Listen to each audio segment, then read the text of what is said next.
রব বলে আমি চাই না তোরা জাহান্নামে যা, আমি চাই আমার বান্দা সবাই জান্নাতের মধ্যে যাক। এত সুন্দর জান্নাত বানাইলাম কার জন্য যদি তোরাই না যাস? এত সুন্দর ফল ফলাতি, মিষ্টি ফল ফলাতি, স্বাদওয়ালা ফল ফলাতি রাখলাম কার জন্য যদি আমার বান্দারাই নাই খায়? আমি চাই তোরা যা। রব, আমাদের তো গুনার পাল্লা ভারী। রব বলে আমি বলেছি না লা তাকনাতু মির রাহমাতিল্লাহ, আরে আমি আসি তো, তোরা টেনশন করস কেন? আমি আছি তো তোদের রহমান, এত ভাবস কেন? আমি আসি তো তোদের গাফফার, তোরা এত চিন্তা করিস কেন?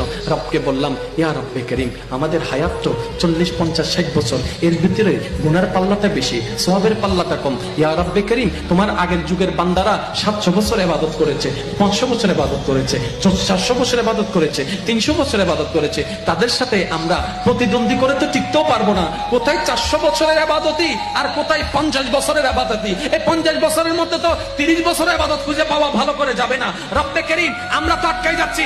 আল্লাহ পাক বলে তোরা আমার রাহমাতুল লিল আলামিনের উম্মত, তোদেরকে ছোট হতে দিব না। এবার রব্বে করিম দয়ার ব্যবস্থা করলেন, ইন্না আনজালনাহু ফি লাইলাতুল কদর ওয়া মা আদরাকা মা লাইলাতুল কদর, লাইলাতুল কদর খায়রুম মিন আলফি শাহর। আল্লাহ পাক বলেন তোদের জন্য এমন একটা রাত ব্যবস্থা করে দিলাম, সিজদা দিবি একটা, লেখা হবে 1000টা সিজদার সওয়াব।